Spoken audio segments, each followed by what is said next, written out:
apa kabar? Pasti adik-adik semua dalam keadaan sehat ya. Pada pagi hari ini kita akan persiapkan hati dan pikiran kita. Kita akan memuji Tuhan, kita akan meninggikan nama Tuhan, kita mengangkat puji-pujian untuk kemuliaan nama Tuhan. Ya, sebelumnya kita berdoa terlebih dahulu. Bapa yang di surga, terima kasih Tuhan. Kami mengucap syukur padamu Tuhan atas segala kebaikan-Mu. Sehingga pada pagi hari ini Bapa, kami boleh berkumpul bersama kembali Tuhan melalui online untuk memuji dan membesarkan nama-Mu Tuhan. Kami percaya Tuhan walaupun kami beribadah secara online tapi Engkau hadir bersama dengan kami.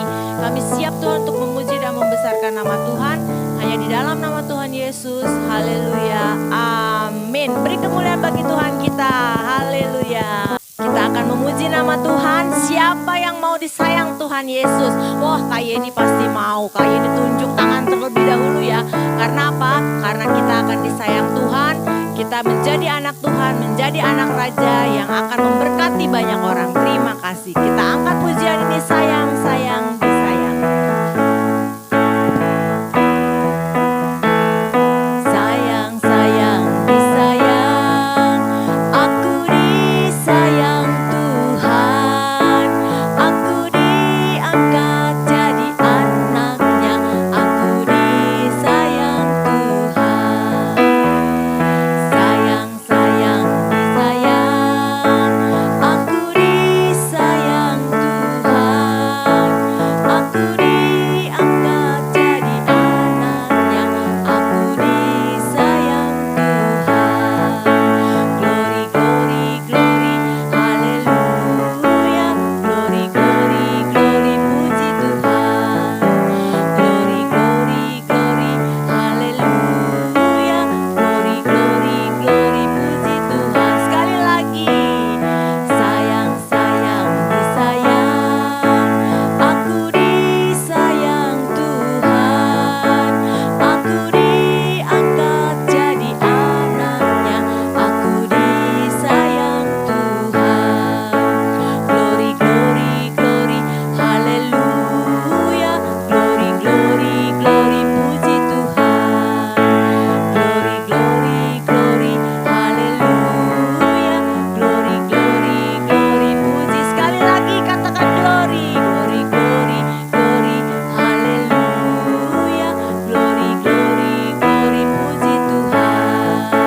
Glory, glory, glory, haleluya. Glory, glory, glory, puji Tuhan. Haleluya, beri kemuliaan bagi Tuhan kita. Terima kasih. Ya, kita tetap masih memuji Tuhan ya. Kita katakan I love you Jesus. Karena Tuhan Yesus lebih dulu mengasihi kita. Kita angkat pujian ini ya. Kita bersama-sama menyanyi untuk Tuhan.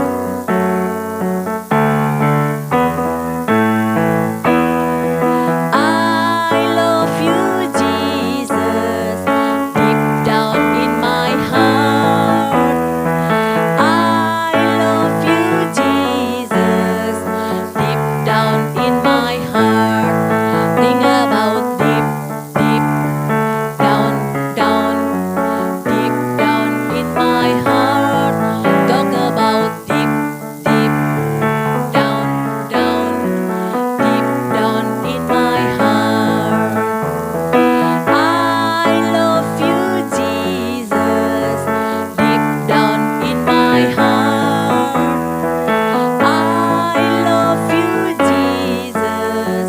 Deep down in my heart. Think about deep, deep down, down, deep down in my heart. Talk about deep, deep down, down, deep down in my heart. Sekali lagi. I love you Jesus. Deep down in my heart. I love you Jesus. Deep down in my heart. Think about deep, deep down, down, deep down in my heart. Talk about deep, deep down, down, deep down in my heart. Think about deep, deep down, down,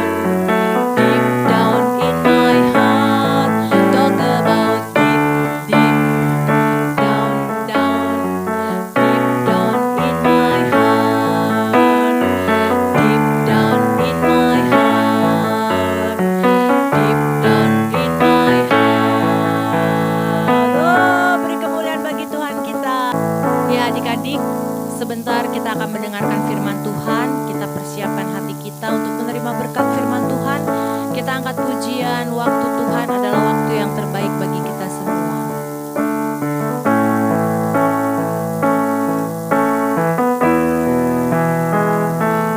Bila kau izinkan sesuatu terjadi, ku percaya semua untuk kebaikanku. Bila nanti telah tiba waktu, ku percaya kuasa-Mu memulihkan hidupku. Bila kau izinkan sesuatu terjadi, ku percaya semua untuk kebaikanku. Bila nanti telah tiba waktu, ku percaya kuasa-Mu memulihkan hidupku. Waktu Tuhan pasti yang terbaik, walau kadang tak mudah dimengerti. Lewati cobaan, ku tetap percaya waktu Tuhan pasti yang terbaik. Waktu Tuhan pasti yang terbaik, walau kadang tak mudah dimengerti. Lewati cobaan, ku tetap percaya waktu Tuhan pasti yang terbaik. Waktu Tuhan pasti yang terbaik. Waktu Tuhan pasti yang terbaik.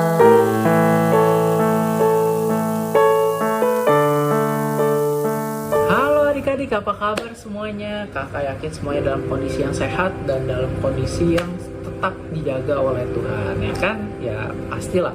Soalnya kalau kita nggak dijaga sama Tuhan ya nggak mungkin kita masih bisa nontonin tayangan YouTube hari ini, ya kan? Jadi kakak yakin semuanya dalam perlindungan Tuhan yang luar biasa. Oke adik-adik. Nah adik-adik, pertama-tama kamu mau ucapin selamat hari Minggu, dan ayo adik-adik, udah pada siap dengerin firman Tuhan belum? Ayo, kakak yakin semuanya udah siap dengerin firman Tuhan dan udah antusias untuk mempersiapkan mendapat sesuatu dari firman Tuhan. Oke?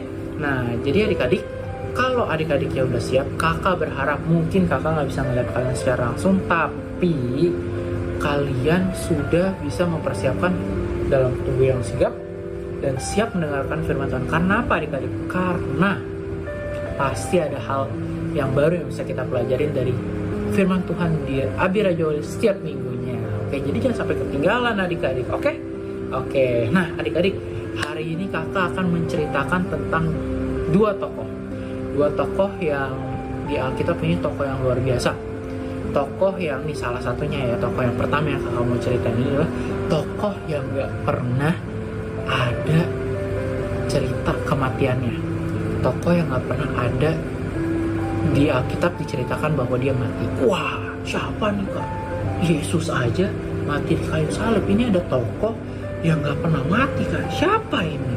Waduh, ayo siapa?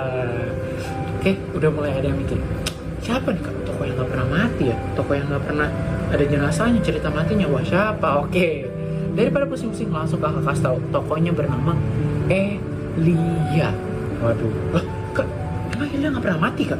Oh, gak pernah adik-adik, karena Elia di sini diceritakan di Alkitab bahwa dia diangkat secara langsung ke surga. Jadi kita nggak tahu apakah Elia mati atau tidak, karena tapi yang pasti dia diangkat Tuhan untuk ada langsung bersama-sama dengan Tuhan di surga. Wow, tokoh yang luar biasa kan? Nah, hari ini kakak mau menceritakan tentang kisah ketika Elia akan diangkat ke surga. Dan satu tokohnya lagi kakak akan menceritakan tentang Elisa. Oh, siapa tuh kak Elisa? Mirip sama Elia. Iya, namanya mirip ya, beda S doang. Jadi kalau Elisa ini adalah hambanya Elia atau muridnya Elia yang setia ngikutin Elia kemanapun dia pergi. Wah, Kak, udah gak sabar Kak kita Kak. Ayo kita dengerin firman Tuhannya aja. Oke, ayo adik-adik. Jadi langsung kakak cerita ya tentang firman Tuhannya. Oke, semuanya kakak harap dalam kondisi yang siap untuk mendengarkan firman Tuhan. Oke, yuk kita mulai firman Tuhannya. Oke adik-adik. Jadi firman hari ini kakak didasari dari 2 Raja-Raja 2. Jadi ceritanya nih ada nih di Alkitab 2 Raja-Raja 2. Jadi kakak nggak ngada-ngada. Kalau nggak percaya bisa langsung sambil dibaca setelah firman Tuhan hari ini. Setelah ibadah hari ini bisa di-cross check, bener nggak sih apa yang Kak Edo ngomongin? Cek aja. Jadi silakan banget cek langsung di 2 Raja-Raja 2 gitu. Oke adik-adik. Nah, jadi adik-adik kakak mulai ceritanya. Jadi ada tokoh bernama Elia. Elia ini adalah salah satu orang kepercayaan Tuhan yang sudah menyampaikan dan sudah mengikuti Tuhan sudah lama. Dan sampai akhirnya di Raja-Raja 2 ini ada cerita adalah Tuhan hendak menaikkan Elia ke sorga gitu. Jadi Elia udah tahu nih bahwa dia akan diangkat ke sorga oleh Tuhan gitu. Nah, tapi sebelumnya ini jadi Elianya itu tetap pergi. Jadi dia ada sempat dia dari Gilgal, dia ada pergi ke Betel, terus ada ke Yeriko. Nah adik-adik, jadi dia tetap jalan-jalan sambil menunggu kapan sih Tuhan mengangkat dia gitu, sampai akhirnya nanti Elia terangkat gitu. Nah tapi adik-adik, yang luar biasanya ini adalah hambanya Elisa. Jadi ketika Elia pergi berpergian kemanapun, di situ Elisa adalah hambanya yang setia, yang ngikutin kemanapun Elia pergi, yang bakal terus nemenin Elia sampai Elia diangkat gitu. Luar biasa ya adik-adik ya, hambanya setia banget. Jadi benar-benar, Elia kamu kemana? Ke Yeriko. Demi Tuhan yang hidup dan demi kamu, aku akan mengikuti kamu gitu. Elisa orangnya luar biasa, solid banget, pengikut yang sangat baik gitu. Nah singkat cerita adik-adik, sampai ada di titik dimana kalau kita baca di firman Tuhan ya, ada titik dimana hari dimana Elia akan diangkat ke surga. Itu dia harus ke Sungai Yordan. Nah di sini luar biasa adik-adik, terjadi hal-hal nih. Kalau kakak ngebayangin ya, ini tuh kayak di film-film. Bayangin. Jadi Elia ini luar biasa, dia mau menyeberangi sungai dan dia langsung keluarin jubahnya nih, jubahnya dikeluarin, ditepok air sungai, terus langsung air sungai terbelah. Wah keren banget ya, bayangin kayak buka jubah langsung plok terbelah gitu. Dan di situ Elia berjalan untuk menunggu jemputan dia untuk ke surga. Nah terus Elisa gimana? Elisa saat sampai detik terakhirnya, kemanapun si Elia pergi, bahkan ketika dia menyeberang, Elisa pun mengikuti Elia. Nah jadi ceritanya adik-adik, Elia dan Elisa udah nyampe di seberang dengan bantuan jubahnya yang dipukul ke air dan terbuka gitu ya. Mereka berjalan, mereka nyampe di seberang. Dan di seberang sana ada satu percakapan yang luar biasa antara Elia dengan Elisa. Yaitu apa? Jadi gini, singkat ceritanya, Elia bertanya kepada Elisa, Elisa, sebelum aku keangkat ke surga, apa sih yang ingin kamu minta daripadaku? Nah, misalnya adik-adik, kalau kita ditanya kayak gitu, mungkin kita bakal jawabnya apa? Kalau kita jadi Elisa, mungkin kita bilang, oh Elia, aku mau di top upin Diamond Mobile Legend yang banyak. Waduh, wah ini kalau yang senyum-senyum tahu nih main Mobile Legend nih, jangan-jangan ya kan? Atau enggak mungkin Elia, aku mau punya followers Instagram yang banyak. Waduh, lebih parah lagi ya permintaan anak zaman sekarang, mintanya followers Instagram gitu, ya kan? Tapi adik-adik, ini ada satu ya permintaan Elisa yang luar biasa. Itu ada di ayat 9. Elisa minta gini, biarlah kiranya aku mendapat 2 bagian dari rohmu. Wow, luar biasa ya. Mungkin kalau kita dikasih permintaan, kamu mau minta apa? Oh, mau minta ini, mau minta itu, mau minta banyak hal lah. Tapi ini yang dimintain Elisa adalah hal yang mungkin nggak kita duga. Itu adalah, aku minta 2 bagian dari rohmu. Apa sih yang sebenarnya Elisa minta? Yang Elisa minta adalah supaya dia bisa melanjutkan apa yang Elia sudah lakukan, yaitu untuk untuk menyebarkan kebaikan, maksudnya untuk menyebarkan firman Tuhan, Elisa mau melanjutkan hal itu. Tapi lucunya gini adik-adik, apa kata Elia? Elia nggak langsung memberikannya cuma-cuma, tapi Elia berkata bahwa, wah Elisa, di ayat berikutnya ya, wah Elisa, permintaanmu itu sukar, tapi kalau kamu bisa melihat aku terangkat ke surga, mungkin kamu akan mendapatkannya sesuai yang kamu mau. Tetapi jika enggak, ya kamu nggak akan dapat. Itu kata Elia. Dan sembari ngobrol-ngobrol itu, setelah itu terjadilah hal yang mencengangkan, yaitu adalah Elia langsung dijemput. Jadi ada tentara-tentara Allah datang, kereta jemput Elia, dan ada badai yang zur, terus pergilah Elia ke surga. Dan di situ Elisa bisa melihatnya. Dan dari situ mulailah ada perjalanan baru, perjalanan si Elisa ini. Dan setelah itu apa yang dia lakuin? Kan jubahnya Elia dijatuhin nih. Nah, si Elisa ngambil jubahnya Elia, dia pakai. Wah, luar biasa ya, kalau kayak di film-film nih, kayak superhero, wah keren banget gitu ya kan. Terus udah gitu, apa yang dia lakuin di ayat berikutnya? Dia kasih tahu lagi, si Elisa buka jubahnya yang bekasnya Elia, terus dia tepok lagi airnya, jedret, dia tepok airnya di tepi sungai Yordan, terus langsunglah terbagi lagi airnya. Jadi terjadi seperti apa yang dilakukan Elia sebelumnya. Wah, dari situ bisa kita lihat ya, ternyata rohnya Elia sudah hinggap di Elisa. Dan sampai akhirnya Elisa pun berjalan dan bertemu kerumunan yang lain, dan yang singkat cerita, Elisa sudah mendapatkan apa yang dia inginkan, dan dia melanjutkan apa yang menjadi perjalanan Elia. Nah, sudah selesai kak? Segitu kak? Belum adik-adik. Setelah saat itu, di perikop berikutnya terjadilah salah satu mukjizat pertama yang dilakukan oleh Elisa.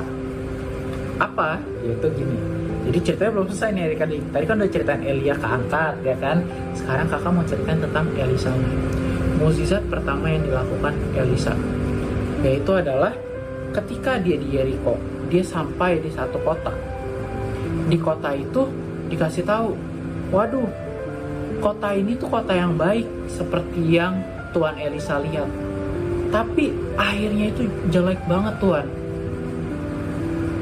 Airnya tuh jelek banget Tuan. Jadi sampai karena airnya jelek, sampai banyak bayi yang keguguran karena kualitas airnya jelek. Karena ibu-ibu hamil ketika minum air yang jelek, pada akhirnya nggak sehat untuk badannya, dan banyak penyakit, akhirnya bayi yang dikandungnya itu keguguran. Wah, sedih ya adik-adik, kualitas airnya yang jelek. Bersyukur loh kita punya mata air di daerah rumah kita itu bagus gitu loh. Tapi di sini airnya itu jelek, jadi menyebabkan apa lagi kak selain bayi keguguran, bisa bahkan menyebabkan kematian karena kualitas air yang jelek gitu. Wah, tapi setelah saat itu si Elisa melakukan yang mukjizat pertamanya. Tahu nggak apa yang dia minta? Dia minta begini.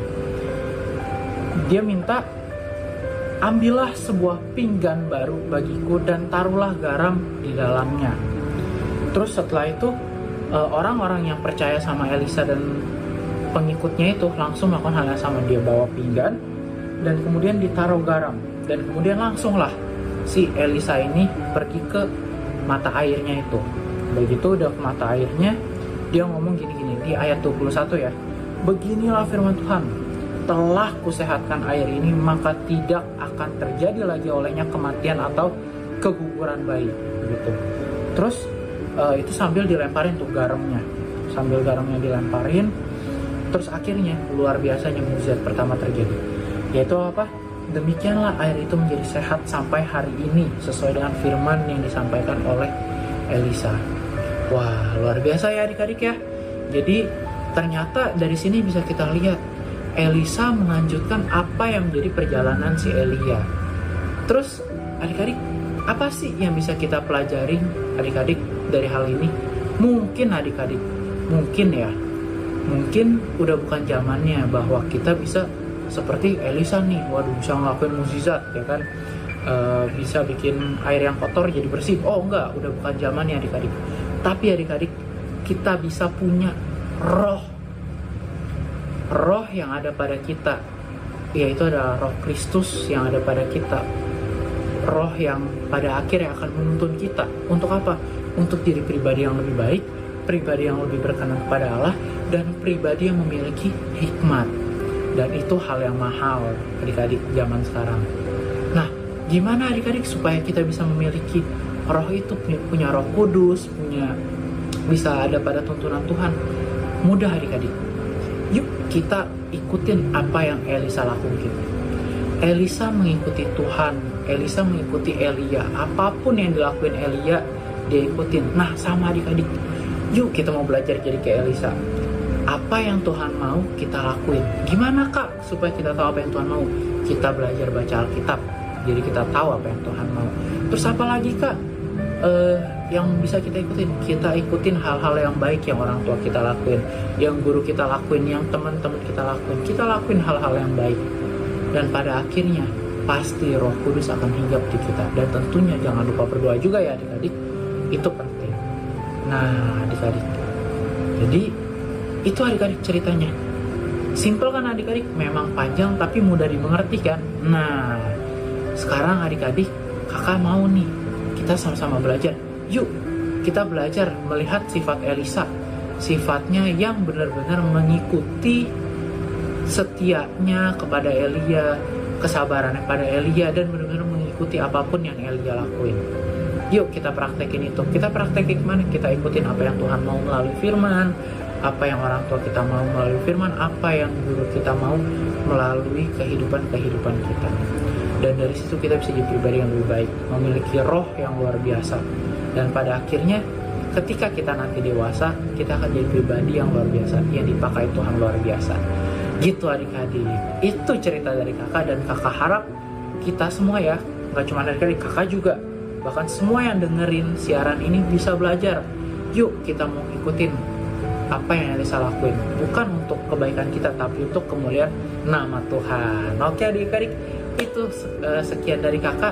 Jangan lupa adik-adik untuk praktekin apa yang Elisa lakuin, yaitu apa? Kesetiaan dan taat kepada otoritas. Dia taat kepada Elia. Oke adik-adik, demikian firman Tuhan dari kakak. Jangan lupa untuk tetap cross check nih, bener gak sih apa yang kayak dong ngomong? Dibaca Alkitabnya. Oke. Nah adik-adik, ayat hafalan kita ada di 1 Tawarik 16 ayat 12. Demikian firman Tuhan. Ingatlah perbuatan-perbuatan ajaib yang dilakukannya, mukjizat-mukjizatnya, dan penghukuman-penghukuman yang diucapkannya. Waduh adik-adik, ayatnya banyak nyanya ya, tapi ini mudah dihafal. Jadi jangan lupa dihafal dan dikirim ke guru kelasnya masing-masing. Oke? See you adik-adik, semangat terus, selamat hari Minggu.